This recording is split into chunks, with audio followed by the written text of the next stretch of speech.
my shop is an absolute mess right now, but it is a couple days later after letting all these parts soak in Metal Rescue, and I tell you, this stuff it's a lifesaver.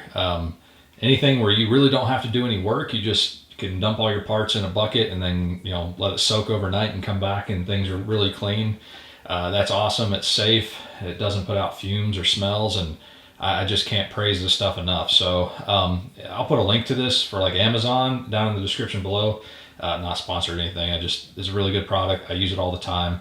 Just mixes with a gallon of water. I usually do it in a 5-gallon bucket. Throw all my parts in there, and like I said, overnight they will come out looking like this. So this was extremely rusty, and you do take a wire brush to it just to clean, because you will get a little bit like sludge just from the process of the Metal Rescue cleaning it. But I mean, that's basically what the caliper looks like. It was probably soaking for, I'm gonna guess, like 36 hours.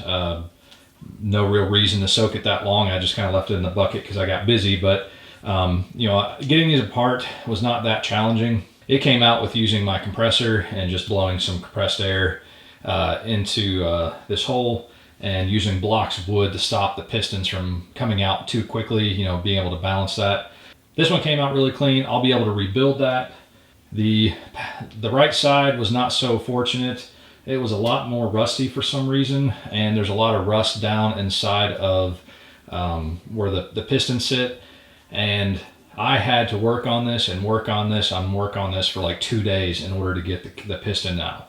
One of them was just so rusty and seized. There was just no way for me to get it out. But I did soak this in PB Blaster. I did take these 4 bolts off so I could take the 2 halves apart, and I put this in my bench vise and was able to get it moving. And then finally, 120 psi, I was finally able to push that out. If I had like a hand pump, like a hand hydraulic pump, that would have went much quicker. But all I have is compressed air, at least in what I was doing, and I was finally able to get it apart. Unfortunately, I don't want to rebuild this. There is rust down inside here that I could probably clean out, but I don't want to worry about it making a seal or any other problems in the future. I did just go ahead and order a reman caliper, which by the time I spent all the money getting all these parts, I would suggest probably just getting 2 reman calipers to begin with and spare yourself all the process of having to clean this up. I didn't soak the hubs in the Metal Rescue just because they were fairly easy to clean by themselves. They really were in pretty good shape. So I did hammer out the races for the bearings. Basically, there's 2 notches inside there, and you can just use a hammer. And I preferred to use an old dull screwdriver just to mitigate the risk of scratching the insides. For each of the rear drums, the original hard lines could probably be reused. I just opted not to and got this. This was just a standard 30-inch piece of hard line and just hand formed it to the same shape. I'll need to do some final bending once I get this on the car, but for right now I think I have it, where the connectors are lined up pretty well. It is a little bit longer than what you probably need. If you can find like a 26-inch or maybe even like a 28-inch long hard line, or make your own, that's probably the better length. 30 is a little bit too long. These were like $10 and easy enough. I think a new set of these is like $60 for both sets, so $20 versus $60, a little bit of saved money, and I just had to bend these by hand. Similar to the calipers, I soaked all the hardware for the rear drums in the Metal Rescue, and I'm convinced that none of these worked. I had to work and work and work to get the adjusters loose and all the parts, but as you can see, pretty much all the rust is gone. These did not really require any more scrubbing other than just sitting in the Metal Rescue. So I will be cleaning these up. There are a few parts that I need to do some sort of rust preventative on, but I'll get these put back together and reuse these on both sides. The drums cleaned up okay. I am going to probably get a wire wheel and just try to clean these up a little bit better. This one's a little cleaner than the other side, but for the most part, I will just try to polish these a little bit just to get them a little bit cleaner. There's a little bit of rust on the inside, so I do want to finish cleaning that out. Here's just another little hard line. Again, I just bought like a 8-inch section and bent it by hand to replace the used ones. And before my battery dies, I figured I would mention that I do have a lot of new parts as well. So a lot of this is still readily available and relatively cheap.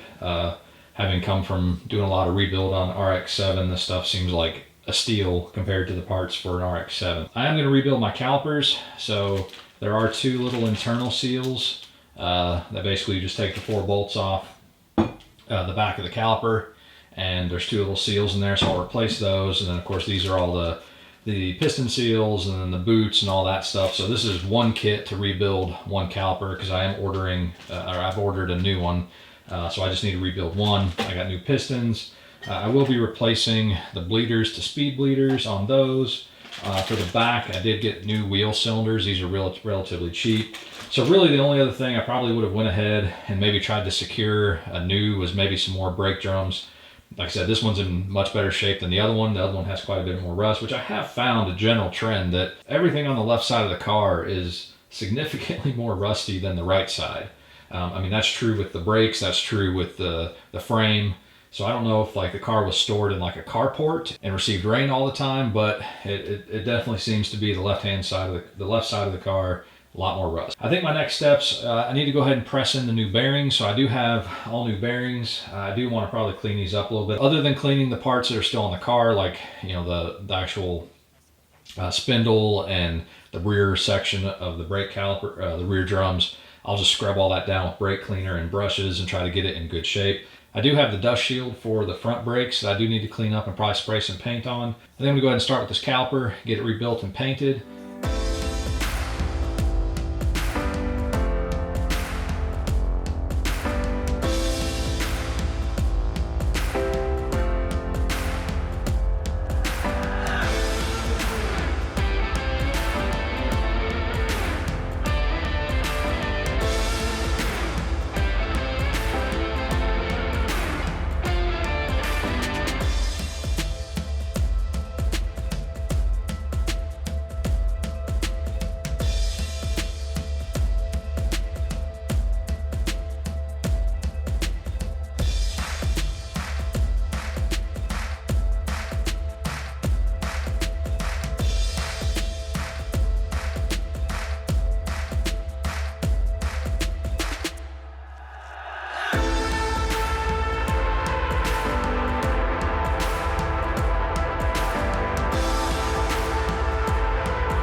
There was a ton of work that I did off camera to get all these parts ready to go back on the car. So my primary goal was to keep as much of the original stuff as I could and replace the things that were easy to replace. So I do have quite a bit of the, you know, like the rubber seals had to be replaced because they were pretty much shot or gone.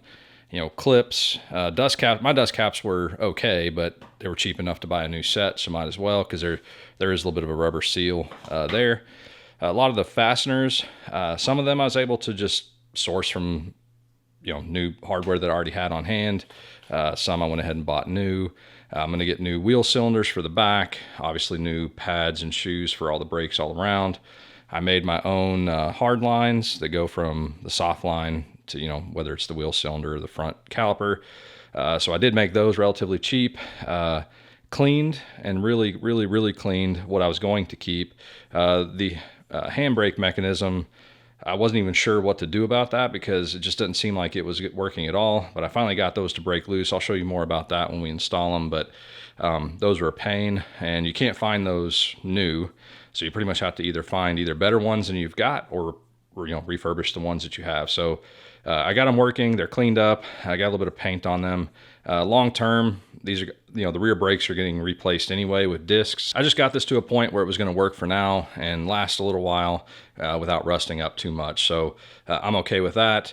So I changed my mind, and I did want to go ahead and talk about the 280Z, and I think some of the 260, maybe it's just the 280s, had this mechanism to control the parking brake. So when I took mine off my car, it was covered in rust, and I couldn't figure out exactly what I needed to do to get this thing working. So this part actually is packed with grease, and it just slides on and off. This part just kind of floats on the threaded portion of the adjuster, and the idea there is that as this nut spins in and out, it pushes the brake. So that comes off, it gets packed with grease. This adjuster, I got it broke loose. Mine was completely rusted solid, but again, it just took some time working it back and forth, and now I got it loose. So all this will get brake grease when we go to put it back in the car to hopefully keep it loose over time. And then this is the part I could not figure out what to do, because no matter what I did, there was no movement between the lever and then the threaded portion of the handbrake. So you can still kind of see some of the rust, but it took a long time of spraying PB Blaster down in there and wiggling it, and I mean, I had this thing in a vise and using leverage, and I finally got it to break loose. So now it's moving again. This will get grease, but I'm gonna have to keep cleaning it a little bit to try to get some more of this rust out. But this lever feeds through a grommet in the back of the dust plate for the backing plate for the drum brake, and then your parking brake cable attaches here, and this operates. So fundamentally speaking, when you install it, you want to back this all the way down so that this part can be as short as possible, because that's going to pull the shoes in. And then when you get in the car the first time, or pretty much every time, and you operate the handbrake, of course I've got it too far, so when you pull on this, it's going to catch, you kind of see how that's serrated, and then this part here catches that. So it'll catch, and where I'm holding it, it gets grip, and it's gonna, each time you do this, it's gonna twist the threaded part, which then pushes this out. So that's how the adjuster mechanism works. But when we go to put this back in the car, all this is gonna get a heavy coat of brake grease inside here. All this, that's what's gonna prevent this from freezing up and keep all this from getting too rusty. But yeah, so if you're trying to work on yours and you're having issues, first thing you want to do is get that part off, get this adjuster, the star adjuster, get it loose and work and spinning, and then hopefully you can get the movement here just by getting it cleaned up. This soaked in my metal rescue to get most of the rust off, and then I took a wire brush, so it's relatively clean. This is a cold galvanizing paint. I'm just going to try it. I don't think this part will get too hot in the car, so that's just, again, this part's sticking outside the drum, so there is a chance that this part gets rusty. And yeah, so I did want to cover that because I could not find a lot of information about this online. So this is the left-hand side, and I think the right-hand side, maybe both of these, this one did at some point in time, but they've got text marking. So it says RH for right hand. So you really will figure it out once you go to install it. But yeah, so that was a pain. One of the bigger things that I wasn't even sure what to do about this, because I wasn't 100% how this operated. But yeah, so hopefully that helps somebody. You guys saw me rebuild this caliper, and I just went ahead and got a new replacement. I think this is the left-hand side, because the one that I had, there was enough, it's hard to see, there was enough rust and gouging, and as much as I tried to clean it up, I just felt like for now this just needs to be replaced. They're still readily available and not too expensive.